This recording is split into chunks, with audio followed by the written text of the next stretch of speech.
वालेकुम स्टूडेंट। अभी हम वाइट ब्लड सेल्स के बारे में पढ़ेंगे। देखें, वाइट ब्लड सेल्स को ल्यूकोसाइट्स भी कहते हैं। ल्यूको का मतलब होता है वाइट, ठीक, और साइट का मतलब होता है सेल, मतलब वाइट ब्लड सेल। अभी जो वाइट ब्लड सेल्स होते हैं ना, नाम से पता लग रहा है वाइट है। वाइट का मतलब इनका कोई कलर नहीं होगा। These are colourless. Less means without. जहाँ भाई लेस आ जाए ना, उसका मतलब होता है विदाउट। कलरलेस का मतलब है विदाउट कलर, मतलब इनका कलर नहीं होता। क्यों? क्योंकि इनके पास कोई पिगमेंट ही नहीं होता। Because they don't contain pigments. इनके पास पिगमेंट नहीं है। उनके पास तो रेड ब्लड सेल्स के अंदर हीमोग्लोबिन पिगमेंट था, जिसकी वजह से उनका रेड कलर था, लेकिन इनके पास कोई पिगमेंट नहीं है, जिसकी वजह से इनका कोई कलर नहीं होता। They are not confined to blood vessels.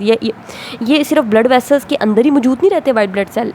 वो कह रहे हैं दे आर नॉट कन्फाइंड, सिर्फ ये महदूद नहीं होते टू ब्लड वेसल्स, सिर्फ ब्लड वेसल्स तक ही महदूद नहीं होते। मतलब ब्लड वेसल्स के अंदर तो हैं ही हैं, इसके अलावा they also migrate out into tissue fluid. इन्होंने टिश्यू फ्लूइड के अंदर भी माइग्रेट करके चले जाना है। अब इसका क्या मतलब है? इसका मतलब है, ये देखिए मैं आपको आगे जाके समझाती हूँ। ये कैपिलरीज हैं। कैपिलरीज हैं बाहर हमारे सेल्स पड़े होंगे, क्योंकि हमारी पूरी बॉडी सेल से मिलकर बनी हुई है। इस तरह सेल्स हैं। ये जो सेल्स हैं ना, इनके दरमियान में फ्लूइड होता है। इसको कहते हैं, क्योंकि सारे सेल्स मिलकर टिश्यू बना रहे हैं, तो इस फ्लूइड को कहते हैं टिश्यू फ्लूइड, ठीक है।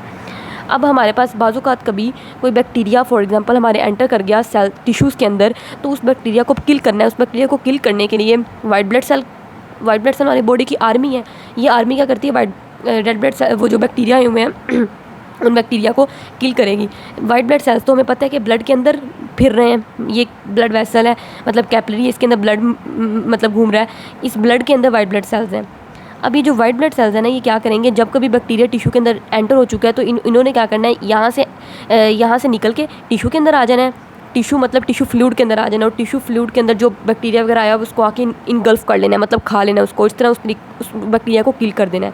इसलिए वो कह रहे हैं कि ये वाइट ब्लड सेल सिर्फ ब्लड के अंदर, ब्लड वेसल्स के अंदर ही नहीं घूम रहे, बल्कि ये टिश्यू फ्लूइड के अंदर भी चले जाते हैं जब कभी ज़रूरत पड़ती है।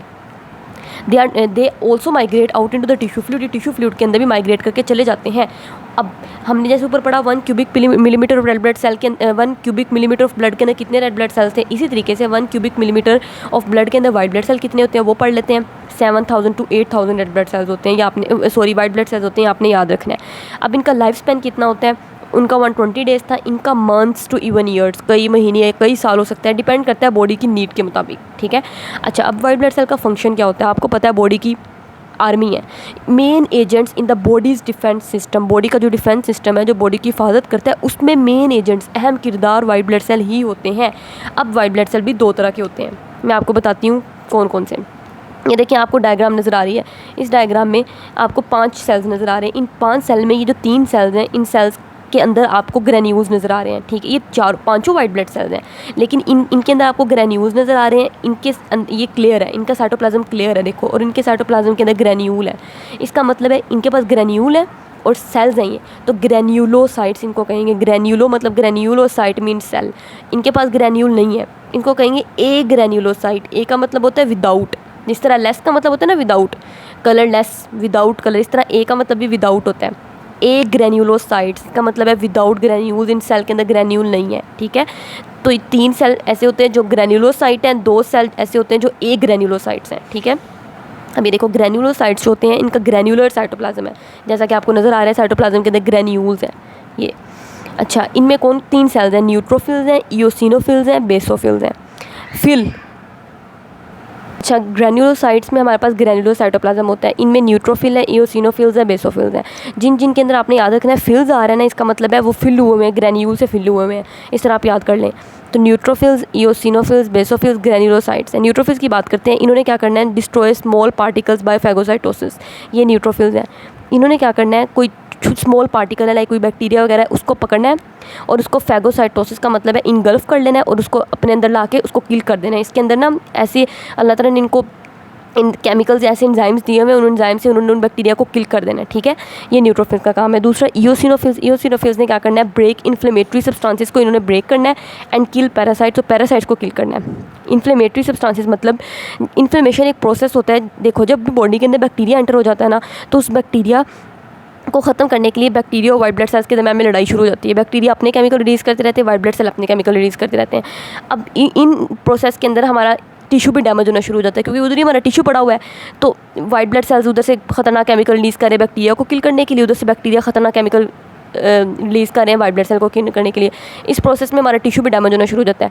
तो वो जो टिश्यू इन्फ्लेमेशन में तो टिश्यू भी डैमेज हो रहा है ना, तो इन्फ्लेमेटरी सब्सटेंसेस को ब्रेक किया जाएगा इओसिनोफिल्स की मदद से, ताकि टिश्यू डैमेज ना हो, उसको टिश्यू डैमेज कम हो जाए।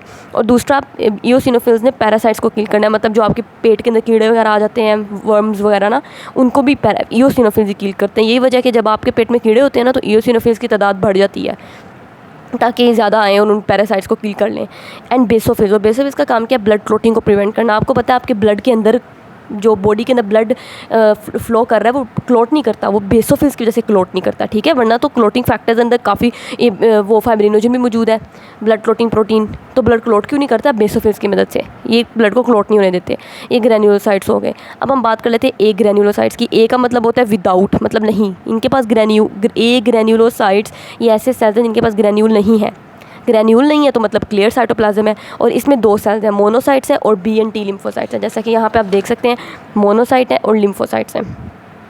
अच्छा, अब मोनोसाइट्स क्या करते हैं?